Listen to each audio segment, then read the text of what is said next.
Welcome back Chauhan coaching classes के YouTube channel पर आप लोगों का बहुत बहुत स्वागत है। तो हम लोग यहाँ पर क्लास 12 की केमिस्ट्री को डिस्कस कर रहे हैं। केमिस्ट्री के बहुत सारे चैप्टर हो चुके हैं। हो सकता है कि आप लोग है ना क्लास 12 के स्टूडेंट हो, इस चैनल के ऊपर पहली बार आए, तो आप लोग प्लीज है ना हमारे चौहान कोचिंग क्लासेस की प्लेलिस्ट में जाना।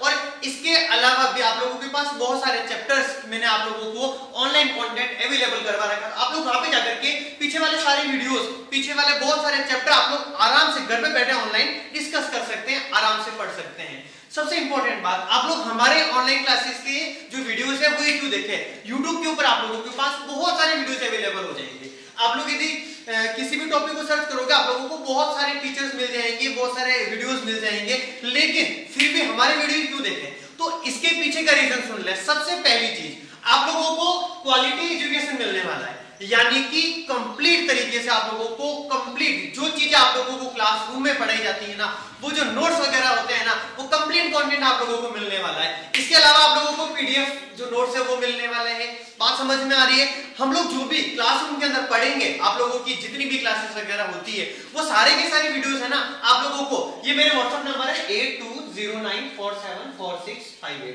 आप लोग वहां पर मुझे व्हाट्सएप पे मैसेज कर दें। आप लोगों को है ना मेरे व्हाट्सएप नंबर डिस्क्रिप्शन के अंदर भी अवेलेबल हो जाएंगे। तो आप लोगों को पीडीएफ नोट्स जो क्लासरूम के अंदर पढ़ाए जाते हैं वो सारे के सारे अवेलेबल होने वाले हैं। इसके अलावा हम लोग हिंट के अकॉर्डिंग पढ़ाते हैं। इसके अलावा आप लोगों को ट्रिक अवेलेबल होने वाली है। आप लोगों को कंप्लीट तरीके से क्लासरूम एनवायरनमेंट मिलने वाला है। इसके अलावा आप लोगों को यहाँ पर जितने भी चीजें हम लोग डिस्कस करवाएंगे ना, वहां को जितने के एग्जाम्पल सारे के सारे एनवायरनमेंट के एग्जाम्पल ले लेके चीजों को कंप्लीट तरीके से आप लोगों के पास अवेलेबल करवाने वाले हैं। बात समझ में आ गई आप लोगों को? यानी कि आप लोगों को घर पे बैठे ऑनलाइन क्लासेस के अंदर पूरी की पूरी क्लासरूम वाली फीलिंग आप लोगों को आने वाली है। तो आप लोग हमारे चैनल के ऊपर बने रहो, और यदि आप लोगों ने अभी तक चैनल को सब्सक्राइब नहीं किया तो आप लोग सब्सक्राइब कर दीजिए, बेल आइकन को आप लोग दबा लीजिए, ताकि जितने भी न्यू वीडियोस आते हैं ना आप लोगों को नोटिफिकेशन आ जाए और आप लोगों को सारे के सारे वीडियोस अवेलेबल हो जाए। राइट? एक स्टूडेंट ने वो कहा था कि सर आपके वीडियोस के ऊपर 2-3 अनलाइक वगैरह हर वीडियोस के ऊपर आते हैं, तो वो जो होते हैं ना वो स्टूडेंट नहीं होते हैं, ठीक है ना? हो सकता है वो कोई ऑनलाइन क्लासेस पढ़ाने वाला या फिर कोई कॉम्पिटिटर हो सकता है, क्योंकि स्टूडेंट, हमारा उद्देश्य ये है कि स्टूडेंट तक क्वालिटी एजुकेशन जानी चाहिए, और जेलिसी वाली चीज हर जगह पे होती है। तो इसलिए मैं आप लोगों से कहता हूं कि आप लोग जितने भी वीडियोस देखते हो ना, हर वीडियो को लाइक करना नहीं भूले, इससे हम लोगों को एनर्जी मिलती है, काम करने में मजा आता है। राइट? तो चलो हम लोग आज की जो क्लास है उसके अंदर डिस्कस करने वाले हैं, आज का चैप्टर पढ़ेंगे हम लोग, और आज हम लोग न्यू चैप्टर स्टार्ट करने वाले हैं। और जैसे आज का जो चैप्टर स्टार्ट होगा ना, उसके अगले वाले पार्ट भी आप लोगों को सारे के सारे मिलने वाले हैं। राइट? ओके, तो अपन लोग आज का जो चैप्टर स्टार्ट करने वाले हैं, आज का चैप्टर अपने पास chemical kinetics, chapter number 4, chemical kinetics यानी कि रासायनिक बलगतिकी। तो आज का अपना चैप्टर है न्यू चैप्टर केमिकल काइनेटिक्स। इसको हिंदी में बोलते हैं रासायनिक बलगतिकी, रासायनिक बलगतिकी। तो आज का चैप्टर अपने पास कौन सा वाला है? केमिकल काइनेटिक्स यानी कि रासायनिक बलगतिकी। तो अपन लोग सबसे पहले चैप्टर का इंट्रोडक्शन करेंगे, चैप्टर के बारे में कौन कौन सी इंपॉर्टेंट बातें हैं वो अपन लोग डिस्कस करेंगे। केमिकल काइनेटिक्स है क्या है, इस चैप्टर के अंदर अपन लोग क्या क्या चीजें पढ़ने वाले हैं, वो सारी बातें डिस्कस करने वाले हैं। राइट? तो चलो केमिकल काइनेटिक्स के बारे में अपन लोग बात करते हैं। अपन लोग पहले इससे पहले ये बातें कर लेते हैं कि केमिकल काइनेटिक्स की अपने केमिस्ट्री में आवश्यकता क्यों पड़ी। क्योंकि देखो, विज्ञान का पहला नियम है कि आवश्यकता ही आविष्कार की जननी है। जब तक किसी चीज की आवश्यकता नहीं होगी ना, तब तक उस चीज के बारे में इंसान सोचना शुरू नहीं करता है। तो केमिस्ट्री के अंदर पहले भी बहुत सारी चीजें थी जिसके बेसिस के ऊपर है ना केमिस्ट्री के जो भी प्रैक्टिकल एग्जांपल्स वगैरह डिस्कस किए जाते थे, लेकिन धीरे धीरे टेक्नोलॉजी और हाई होती गई। सबको पता है अच्छे से टाइम टाइम पर हर चीज की आवश्यकता आती रहती है, या फिर हर चीजें अपडेट होती रहती है। तो जैसे जैसे चीजें अपडेट होने लगी ना, तो वैसे वैसे ये पता चला कि इसके बाद में हम लोगों को और कौन कौन सी नई नई चीजें सीखनी चाहिए, नई नई चीजों के ऊपर प्रैक्टिकल्स रिसर्च वगैरह करनी चाहिए। तो सबसे पहले है ना जब अपन लोग बात करते थे किसी भी रिएक्शन के अंदर, किसी भी केमिकल जो है ना रिएक्शन उसके अंदर, तो सबसे पहले हम लोगों को ऊष्मागतिकी के बारे में पता था। ऊष्मागतिकी यानी थर्मोडायनेमिक्स, ऊष्मागतिकी, थर्मोडायनेमिक्स। अब जब थर्मोडायनेमिक्स वाला पूरा का पूरा मैटर आया केमिस्ट्री के अंदर, उष्मागतिकी की जितनी भी चीजें होती है ना सबको डिस्कस किया, फिर ये पता चला कि थर्मोडायनेमिक्स से हमें क्या पता चलता है। तो थर्मोडायनेमिक्स उष्मागतिकी के अंदर एक समीकरण होता है डेल्टा जी बराबर delta H minus T delta S. इस समीकरण को हम कहते हैं गिब्स हेल्महोल्ट्ज ऊर्जा समीकरण। ये समीकरण अपने पास क्या कहलाता है, तो क्या बोलेंगे अपन लोग, गिब्स हेल्महोल्ट्ज ऊर्जा समीकरण। ये अपने पास क्या कहलाता है, गिब्स हेल्महोल्ट्ज ऊर्जा समीकरण।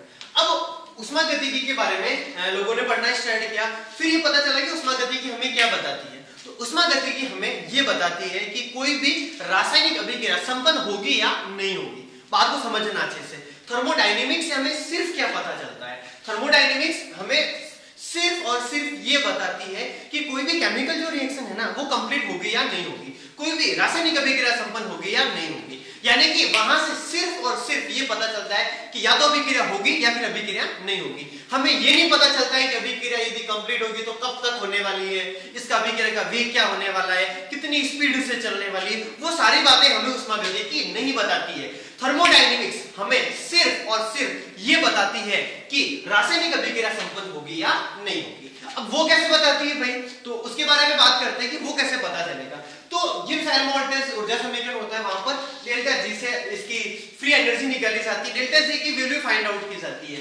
और यदि डेल्टा जी की जो वैल्यू है, यदि वैल्यू नेगेटिव आ जाए, ऋणात्मक आ जाए, जैसे ही डेल्टा जी की वैल्यू नेगेटिव आएगी, ऋणात्मक आएगी, तो हम ये कहेंगे कि रासायनिक अभिक्रिया संपन्न हो जाएगी। बात को समझना अच्छे से। यदि किसी भी केमिकल रिएक्शन के अंदर delta G value is negative, यदि इसकी वैल्यू नेगेटिव हो जाती है ना, तो हम लोग क्या बोलने वाले हैं कि जैसे ही इसकी वैल्यू नेगेटिव होगी तो वो रासायनिक अभिक्रिया क्या हो जाएगी, संपन्न हो जाएगी। वो रासायनिक अभिक्रिया कंप्लीट तरीके से क्या होने वाली है, संपन्न होने वाली है। लेकिन यदि डेल्टा जी का मान कैसा आ जाए, पॉजिटिव आ जाए, तो वो रासायनिक अभिक्रिया संपन्न होने वाली नहीं है। बात कंप्लीट समझ में आ गई। तो उष्मागतिकी के बारे में पूरा का पूरा विचार विमर्श हो गया। यानी कि आप लोग ये समझ लें कि अपन लोग अपनी जो कार है उसके अंदर बैठे हैं और हमें सिर्फ ये पता करना है कि कार को अपन लोग स्टार्ट करने की कोशिश करते हैं, स्विच को ऑन करते हैं, तो सिर्फ ये पता चलेगा कि कार स्टार्ट होगी या नहीं होगी। हो सकता है कार स्टार्ट हो जाएगी, हो सकता है कार स्टार्ट नहीं होगी। यानी कि मैं सिर्फ प्रैक्टिकल एग्जांपल बता रहा हूं ये कि थर्मोडायनेमिक्स हमसे हमें सिर्फ ये पता चलता है कि वो कार स्टार्ट होगी या नहीं होगी, लेकिन ये नहीं पता चलेगा कार कितनी स्पीड से चलने वाली है, ये नहीं पता चलेगा कार किस स्थान तक जाएगी। सिर्फ और सिर्फ ये पता चलेगा कि कार का स्टार्ट होना या फिर नहीं होना। बात समझ में आ गई। लेकिन फिर और ये सोचा गया कि उष्मागतिकी तो सिर्फ ये बता रही है, लेकिन यदि हमें पूरा का पूरा अध्ययन करना है तो फिर इसके बाद में और आवश्यकता महसूस हुई। इसके बाद में उष्मागतिकी के बाद में जो आवश्यकता महसूस हुई थी, वो आवश्यकता महसूस हुई थी रासायनिक साम्य की। उसके बाद आवश्यकता किसकी महसूस हुई थी, तो वो किसकी, केमिकल इक्विलिब्रियम यानी रासायनिक साम्य की आवश्यकता महसूस हुई।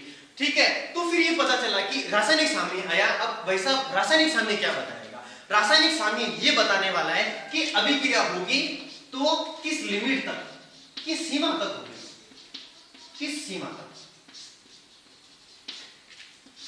रासायनिक साम्य हमें क्या बताता है कि यदि अभिक्रिया होगी तो वो किस सीमा तक होने वाली है, किस लिमिट तक होने वाली है। बात करते हैं रासायनिक साम्य क्या होता है। तो आप लोग प्लीज यहाँ पूरा फोकस करें। रासायनिक साम्य कब अपने पास स्थापित होता है, तो आप लोग प्लीज फोकस करना। कोई भी उत्क्रमणीय अभिक्रिया होती है जैसे A plus B, C plus B, तो ये अभिक्रिया कौन सी वाली है, उत्क्रमणीय अभिक्रिया है। कौन सी अभिक्रिया है ये, उत्क्रमणीय अभिक्रिया, रिवर्सिबल रिएक्शन। तो इसमें ये वाली अभिक्रिया तो अपने पास क्या कहलाती है, अग्र अभिक्रिया, और ये वाली अभिक्रिया अपने पास क्या कहलाती है, पश्च अभिक्रिया। यानी A प्लस बी से यदि C प्लस D बन रहा है तो वो तो क्या हो जाएगी, अग्र अभिक्रिया। लेकिन यदि C प्लस B अगेन वापस कंप्लीटली यदि रिएक्शन वापस क्या हो जाए, रिवर्स हो जाए, तो और यदि C प्लस D से वापस A प्लस B बन जाए तो वो अपने पास क्या कहलाएगी, पश्च अभिक्रिया। बात समझ में आ गई, यानी बैकवर्ड रिएक्शन हो जाएगी। Right, okay. ये तो भी फॉरवर्ड, ये कौन सी वाली हो जाएगी, बैकवर्ड, यानी वापस पीछे आने वाली। ठीक है, तो ये अपने पास अभिक्रिया कौन सी वाली है, उत्क्रमणीय अभिक्रिया।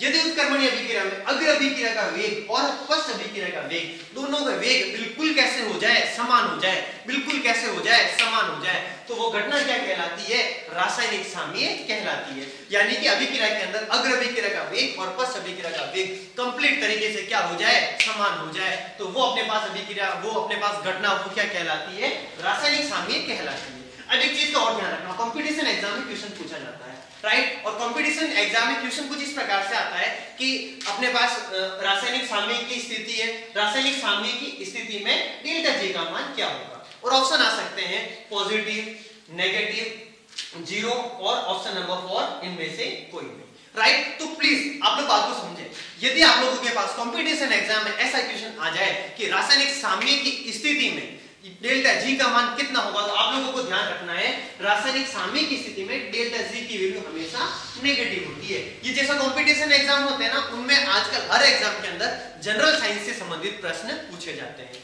और जनरल साइंस से संबंधित प्रश्न में आप लोगों के लिए ये वाला जो क्वेश्चन है वो बहुत इंपॉर्टेंट हो जाएगा, राइट। तो इस चीज को प्लीज आप लोग है ना दिमाग में, अपनी खोपड़ी में फिट कर दे, है जैसी की जैसी, कि अपने पास रासायनिक साम्य की स्थिति में डेल्टा जी की वैल्यू कितनी होती है, तो क्या बोलेंगे, जीरो होती है। तो एक बार वापस चेक करना, हम लोगों ने क्या किया था, गाड़ी स्टार्ट की थी, राइट, ओके, स्विच को ऑन किया था, तो सिर्फ ये पता चला था कि गाड़ी स्टार्ट हो गई या नहीं होगी, तो वो चीज तो किससे पता चलती है, उष्मागतिकी से, यानी उष्मागतिकी हमें सिर्फ ये बताती है कि कोई भी रासायनिक अभिक्रिया संपन्न होगी या नहीं होगी। फिर बात करते हैं रासायनिक साम्य, ठीक है, उष्मागतिकी तो सिर्फ क्या बता रही है, अभिक्रिया संपन्न होगी या नहीं होगी। यदि डेल्टा जी का मान नेगेटिव आ जाता है तो रासायनिक अभिक्रिया संपन्न हो जाएगी, लेकिन यदि डेल्टा जी का मान पॉजिटिव आएगा तो रासायनिक अभिक्रिया संपन्न होने वाली नहीं है।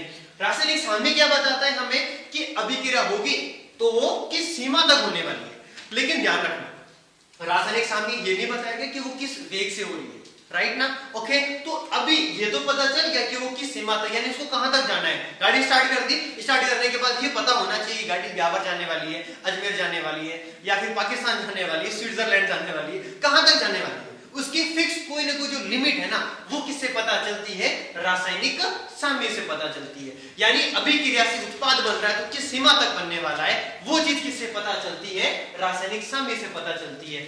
लेकिन फिर भी और दिक्कत आ गई वैज्ञानिकों के पास में कि चलो ठीक है कोई बात नहीं, अभिक्रिया की सीमा तक पूरी कहां तक जाना है ये तो पता चल गया, लेकिन अभिक्रिया का वेग क्या होने वाला है, राइट। अभिकारक से उत्पाद बन रहा है तो वो किस वेग से बन रहा है, उसके वेग को प्रभावित करने वाले कौन कौन से कारक हैं, कौन कौन सी चीजें इसको इफेक्ट करने वाली है, उन सब चीजों के बारे में अब करें तो करें क्या। तो इन सब चीजों के समाधान के लिए फिर वापस एक अलग से केमिस्ट्री की खोज हुई, अलग से केमिस्ट्री की उत्पत्ति हुई, और अलग से केमिस्ट्री की उत्पत्ति हुई उसके अंदर वो सारी की सारी चीजें जिनको उष्मागतिकी और रासायनिक साम्य केमिकल इक्विलिब्रियम कंप्लीट तरीके से सेटिस्फाई नहीं कर पा रहे थे, तो उन सब चीजों को कंप्लीट करने के लिए कौन आई, फिर केमिकल काइनेटिक्स यानी कि रासायनिक बलगतिकी। तो अब मैं आप लोगों को रासायनिक बलगतिकी के बारे में पूरा समझाने वाला हूं, राइट। आप लोग तब तक है ना एक बार प्लीज इसका स्क्रीनशॉट ले लें।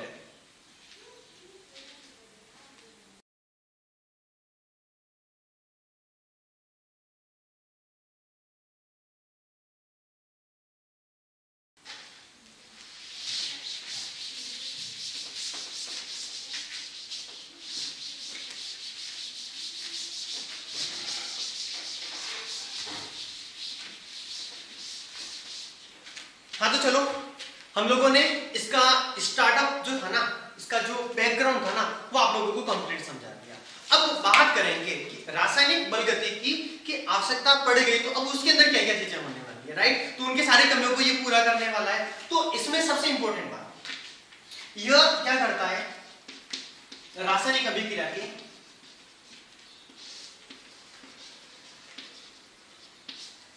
के वेग, रासायनिक अभिक्रिया का वेग पता चलता है रासायनिक बलगतिकी से। इसके अलावा अभिक्रिया के वेग को प्रभावित करने वाले कारक,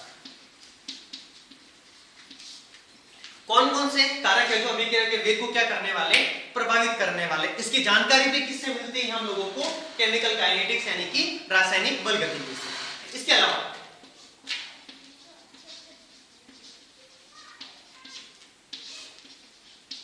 अभिक्रिया की क्रिया, रिएक्शन ऑफ मैकेनिज्म, ओके। तो आप लोग क्या करें प्लीज, रासायनिक बलगतिकी क्या क्या चीजें करने वाली है, बातों को समझना ध्यान से। ओके, तो देखो ध्यान से, रासायनिक बलगति के अपने पास रसायन विज्ञान की वह शाखा है जिसके अंतर्गत रासायनिक अभिक्रिया का वेग पता चलता है, रासायनिक अभिक्रिया के वेग को प्रभावित करने वाले जो कारक है वो कारक कौन कौन से हैं उसके बारे में पता चलता है, और अभिक्रिया की जो क्रियाविधि उसकी जो मैकेनिज्म है कौन कौन से पदों से होकर के गुजरने वाली है, किस प्रकार से अभिकारक से उत्पाद बनने वाला है, उन सब चीजों के बारे में यदि कोई डिस्कस करवाती है तो वो कौन करवाती है, केमिकल काइनेटिक्स यानी कि रासायनिक बलगति की। एक बार इसकी पूरी कंप्लीट आप लोग जो है ना वो डेफिनेशन उसको चेक करें प्लीज। रसायन विज्ञान की वह शाखा जिसके अंतर्गत रसायन विज्ञान की वह शाखा जिसके अंतर्गत किसी रासायनिक अभिक्रिया का वेग, अभिक्रिया के वेग को प्रभावित करने वाले कारक और अभिक्रिया की क्रियाविधि उसका अध्ययन किया जाता है, वह अपने पास क्या कहलाती है, वह रसायन विज्ञान की वह शाखा अपने पास क्या कहलाती है, रासायनिक बलगति की कहलाती है। अब लोग प्लीज है ना रासायनिक बलगति की जो डेफिनेशन उसके एक बार प्लीज कंप्लीट तरीके से लिख लेते हैं।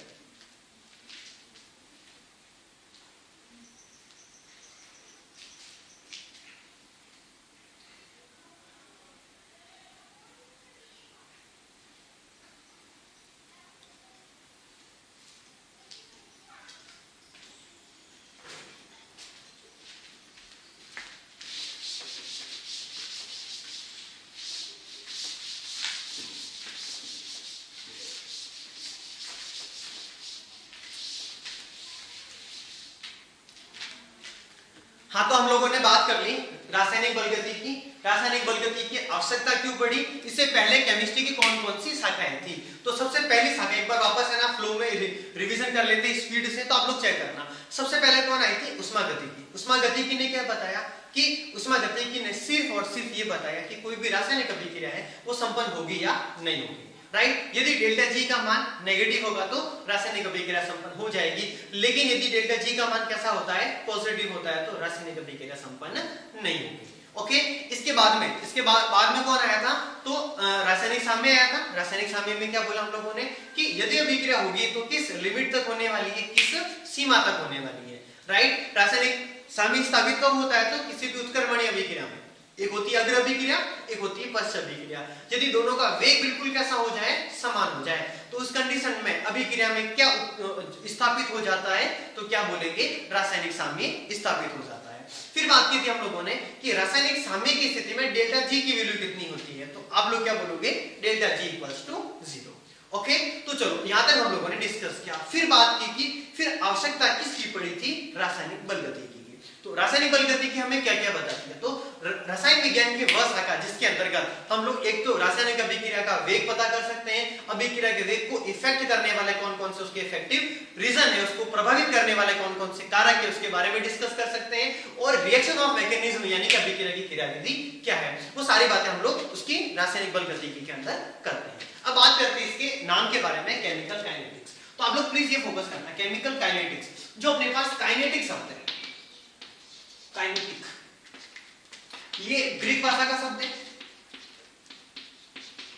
और ये ग्रीक भाषा के कौन से वाले शब्द से बना, तो आप लोग प्लीज फोकस करना, ये ग्रीक भाषा की काइनेसिस से बना है।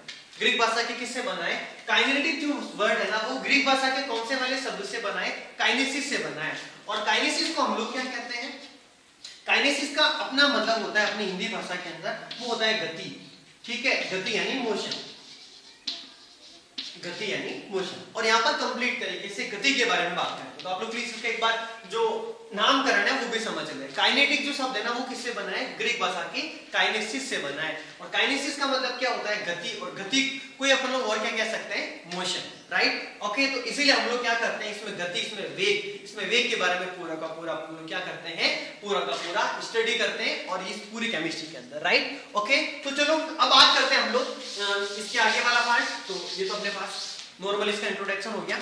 अब बात करते हैं अभिक्रिया के वेग के आधार पर, अभिक्रिया की वेग के आधार पर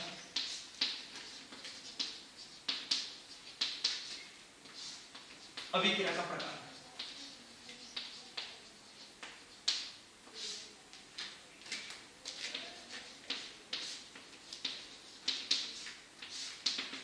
तो चलो बात करते हैं अभिक्रिया के वेग के आधार पर अभिक्रिया के प्रकार। अभिक्रिया का जो वेग होता है ना उसके आधार पर अभिक्रिया टोटल 3 प्रकार की होती है। पहली अभिक्रिया होती है उसको कहते हैं तात्क्षणिक अभिक्रिया, और इसका एक नाम और होता है अलग से आयनिक अभिक्रिया। इसका एक नाम और होता है अपने पास में तीव्र अभिक्रिया। आप लोगों को तीनों नाम याद रखना है, ठीक है। तो अभिक्रिया के वेग के आधार पर अभिक्रिया के प्रकार के बारे में बात करें तो सबसे पहला प्रकार कौन सा है? तात्विक अभिक्रिया, या फिर क्या बोलेंगे आयनिक अभिक्रिया, या फिर इसको और क्या कहा जा सकता है? तीव्र अभिक्रिया। इसका दूसरा पार्ट होता है अपने पास में मंद अभिक्रिया, और तीसरा पार्ट होता है वो होता है अति मंद अभिक्रिया।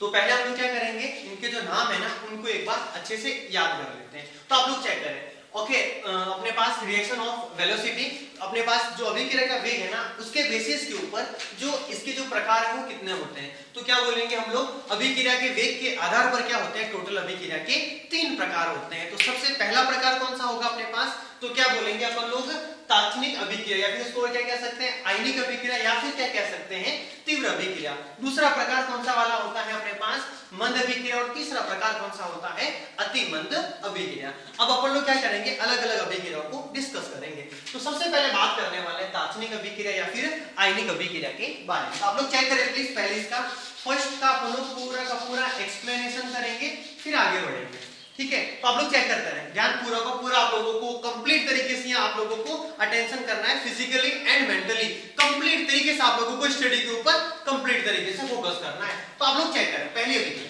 तात्विक अभिक्रिया किसे कहते हैं, तो आप लोग प्लीज ध्यान रखना, तात्विक अभिक्रिया, आयनिक अभिक्रिया। तात्विक को है ना अपन इंग्लिश में बोलते हैं इंस्टेंटली, क्या बोलते हैं तात्विक को, इंस्टेंटली, यानी इंस्टेंट, यानी कि हैंड टू हैंड, यानी पलक झपकते।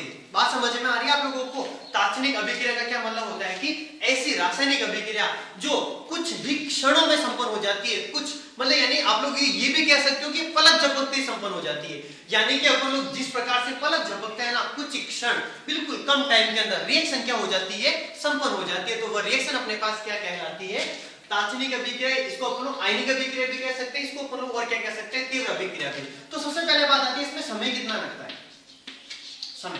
तो आप लोग चेक करें, आप लोग क्या बोलोगे इसमें, पलक झपकते ही, पलक झपकते ही अभिक्रिया संपन्न हो जाती है, या फिर आप लोग ये कहते हैं कि कुछ सेकंड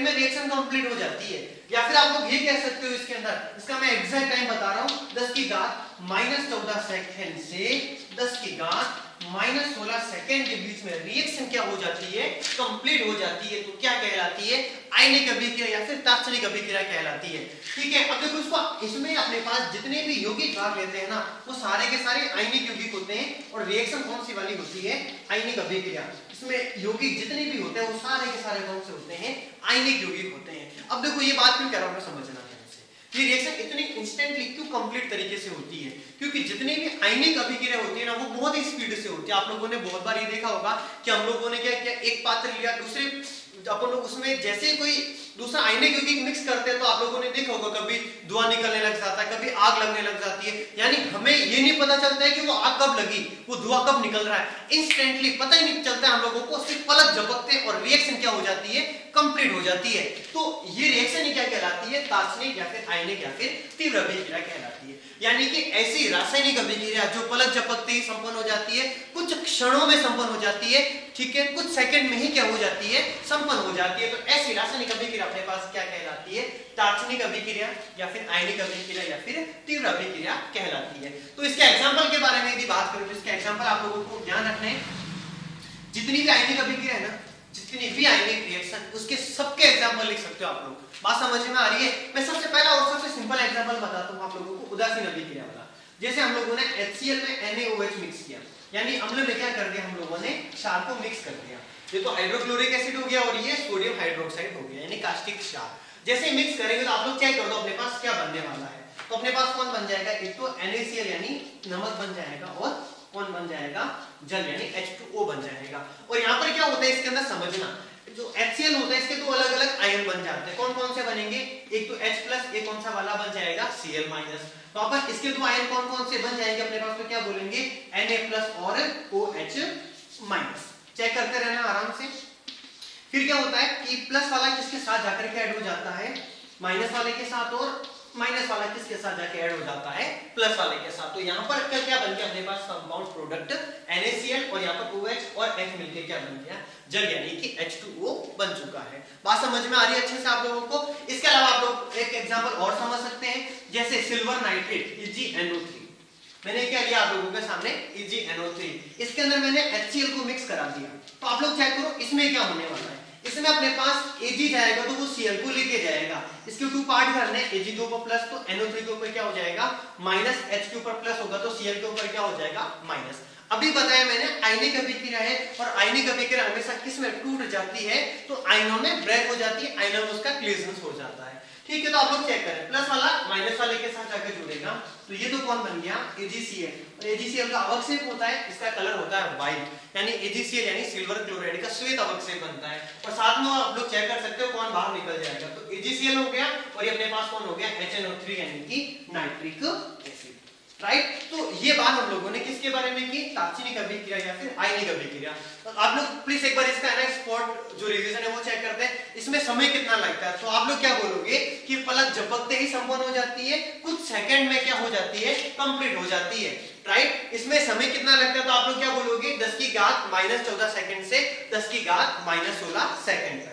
ठीक है, आयनिक ये हमेशा कौन से वाले यौगिक में पाई जाती है, तो क्या बोलेंगे आयनिक यौगिक के अंदर, और इसके बाय डिफॉल्ट एग्जांपल मैंने बोर्ड के ऊपर आप लोगों को लिख दिए। आप लोग प्लीज एक बार फटाफट इसका स्क्रीनशॉट ले लें।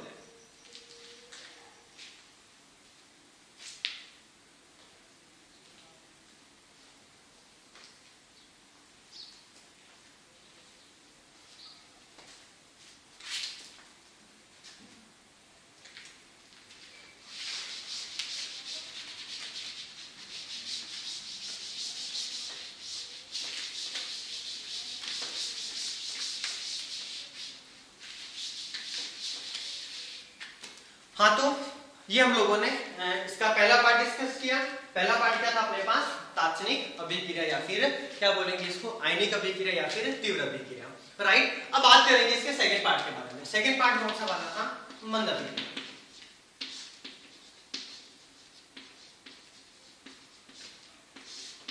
परिभाषा बता रहा हूं मैं, आप लोग प्लीज चेक करें आराम से। ऐसी रासायनिक अभिक्रिया, ऐसी रासायनिक अभिक्रिया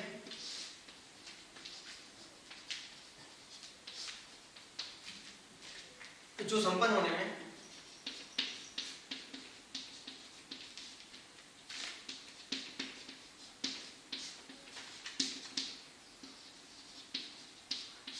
कुछ मिनट या कुछ घंटे लगाती है।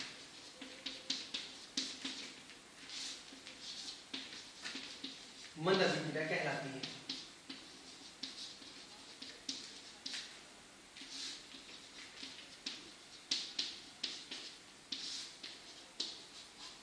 चेक करें आराम से।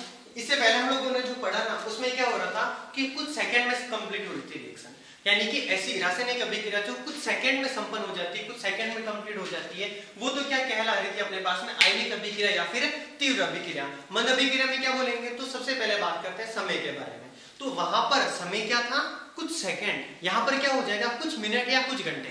बात समझ में आ रही है अच्छे से। तो आप लोग चेक करें मंद अभिक्रिया किसको कहेंगे, इसका सेकंड पार्ट डिस्कस कर रहे हैं हम लोग। तो ऐसी केमिकल रिएक्शन, ऐसी रासायनिक अभिक्रिया जो संपन्न होने में क्या करती है, कुछ मिनट या फिर कुछ घंटे लगा देती है, क्या कहलाती है, मंद अभिक्रिया कहलाती है। इसके एग्जांपल की बात करेंगे, इसके एग्जांपल बहुत इंपॉर्टेंट है। तो इसका पहला एग्जांपल है वो है अपने पास में इक्सु शर्करा का जल अपघटन। इक्सु शर्करा का जल अपघटन,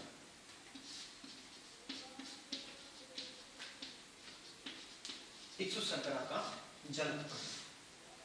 अब इक्सु शर्करा के जल अपघटन से क्या मतलब है, तो आप लोग चेक करें प्लीज। इक्सु शर्करा, और इक्सु शर्करा का मतलब समझना है शक्कर, और शक्कर का फॉर्मूला पता होगा आप लोगों को। शक्कर का फॉर्मूला क्या होता है अपने पास, तो क्या बोलेंगे C12 H22 और O11। इसका जल अपघटन कराना है, तो जल की उपस्थिति में क्या करना है, इसको तोड़ना है।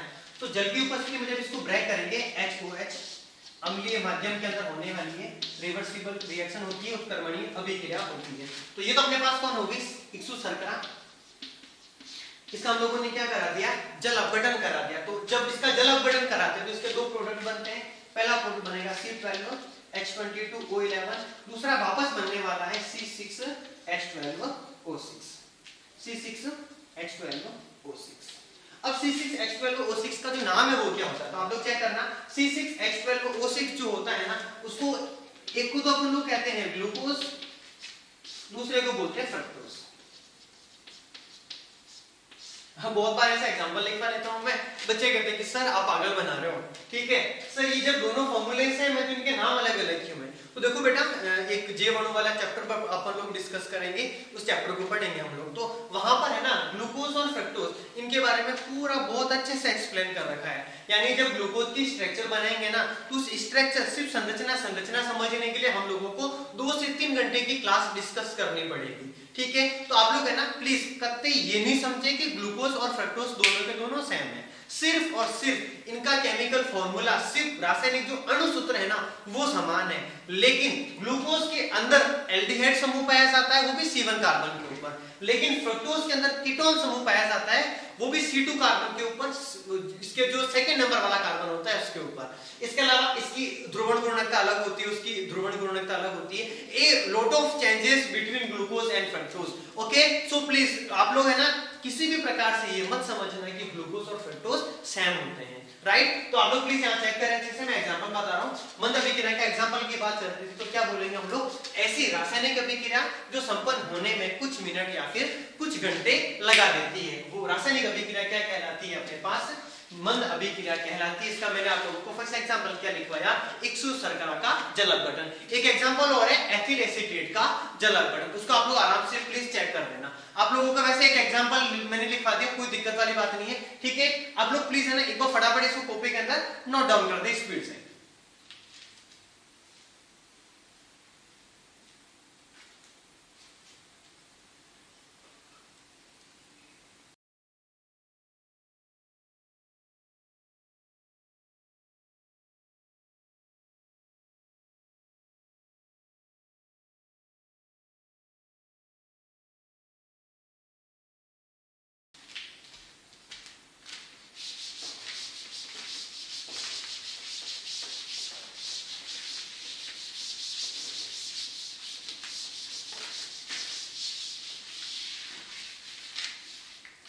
चलो हम लोगों ने सेकंड पार्ट भी कंप्लीट कर दिया। अब बात करेंगे इसके तीसरे भाग के बारे में, और तीसरा भाग कौन सा वाला है अपने पास में, अति मंद अभिक्रिया।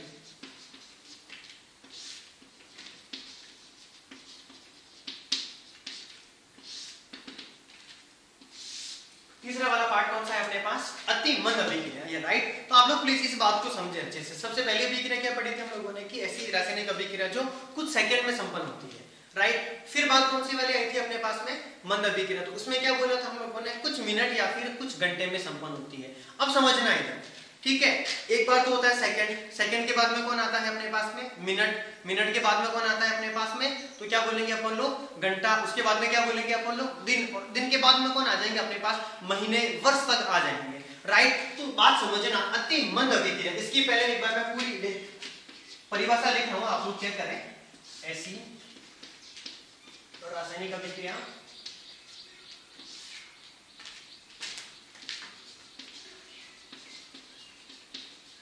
जो संपन्न होने हैं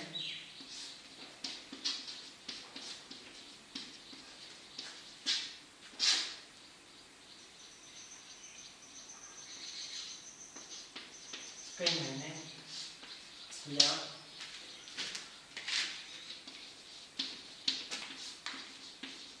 कई वर्ष लगा देती है।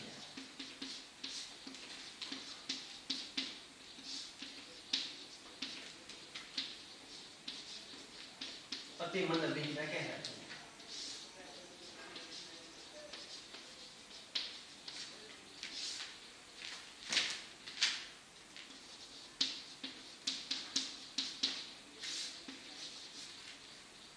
चेक करें अति मंद अभिक्रिया। तो देखो इसमें क्या होने वाला है, अब ये जो अभिक्रिया है ना, इसमें इस अभिक्रिया को कंप्लीट होने में, इस अभिक्रिया को संपन्न होने में कई महीने या कई वर्ष तक लग जाएंगे।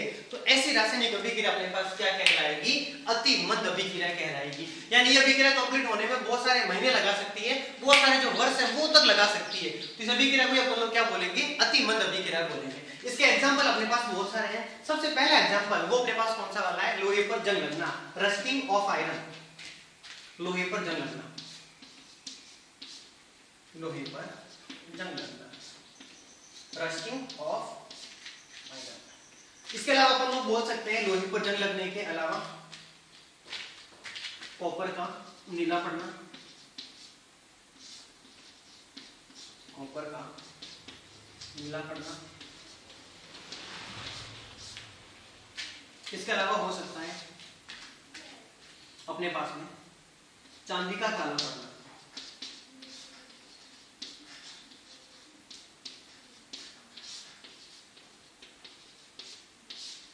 देखो आराम से देखो, सबसे पहला एग्जांपल क्या है? लोहे पर जंग लगना। लोहे पर जंग लगने के लिए क्या होता है आप लोगों को सबको बहुत अच्छे से पता है, ठीक है। लोहे पर जंग जब वो लगती है तो उसमें कभी ऐसा होता है आप लोगों के पास कि हैंड टू हैंड आप लोगों की आंखों के सामने आप लोगों ने पहले लोहे को देखा तो बिल्कुल प्योर था, लेकिन आप लोगों ने पलक झपकी या फिर थोड़ी देर बाद आधे घंटे के बाद में घूम के गए, आप लोगों ने वापस जो लोहा उसको देखा और उसके ऊपर जंग लग गई। ऐसा कभी होता है क्या?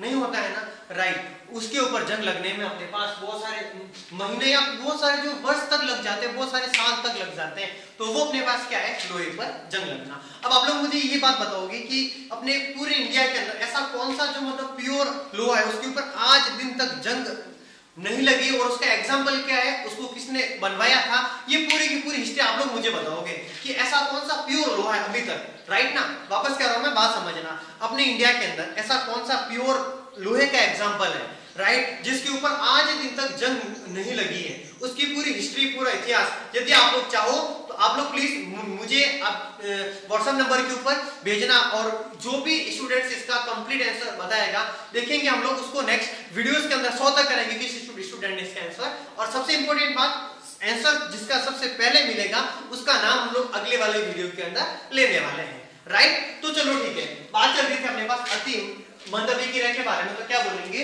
ऐसी रासायनिक अभिक्रिया जो संपन्न होने में कई महीने या फिर कई वर्ष लगा देती है, क्या कहलाती है? अपने पास अति मंद अभिक्रिया कहलाती है। इसका एग्जांपल कौन सा अपने पास? तो क्या बोलेंगे? लोहे पर जंग लगना। और कौन सा एग्जांपल है अपने पास? कॉपर का नीला पड़ना और क्या? चांदी का काला पड़ना। आप लोग प्लीज एक बार अपनी कॉपी के अंदर पूरा नोट डाउन।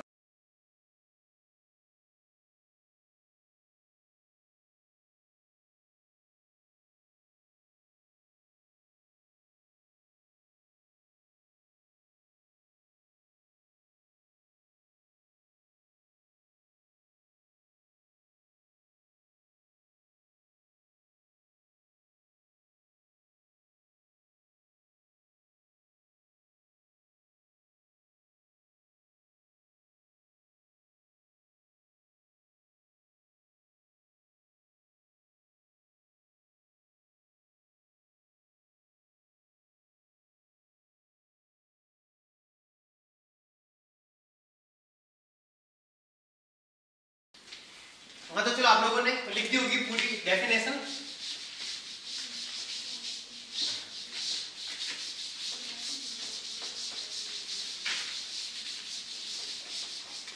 हाँ तो चलो, आज की क्लास में हम लोगों ने कौन कौन से टॉपिक डिस्कस किए थे, जल्दी से फ्रेश स्पीड से रिवीजन कर लेते हैं, राइट। तो चलो फटाफट तैयार हो जाओ। सबसे पहले बात की थी हम लोगों ने किसके बारे में? तो क्या बोलेंगे हम लोग? रासायनिक बलगतिकी का हम लोगों ने वो क्या किया था, पूरा इंट्रोडक्शन दिया था कि उसकी उत्पत्ति कैसे हुई। तो सबसे पहले बात किसके बारे में की थी हम लोगों ने कि सबसे पहले कौन आई थी? थर्मोडायनेमिक्स आई थी, उष्मागतिकी आई थी। उष्मागतिकी ने क्या बताया था? रासायनिक अभिक्रिया संपन्न होगी या नहीं होगी। ऐसे हम लोगों ने बहुत सारी बातें की कंप्लीट तरीके से, और फिर हम लोगों ने रासायनिक साम्य के बारे में बात की, फिर पूरी की पूरी केमिकल काइनेटिक्स, रासायनिक बलगतिकी की मैंने आप लोगों को परिभाषा बता दी। उसके बाद उसके नाम के बारे में हम लोगों ने जिक्र किया, उसका डिस्कशंस किया। फिर बात की थी रासायनिक अभिक्रिया के प्रकार, वो भी based of velocity of reaction, यानी रासायनिक बलगतिकी जो थी उसमें रासायनिक उसके जो वेग, जो अभिक्रिया का वेग था, उसके आधार पर हम लोगों ने उसके 3 प्रकार पढ़े। तीनों प्रकार कौन कौन से थे अपने पास? पहला प्रकार कौन सा वाला था? तो क्या बोलेंगे?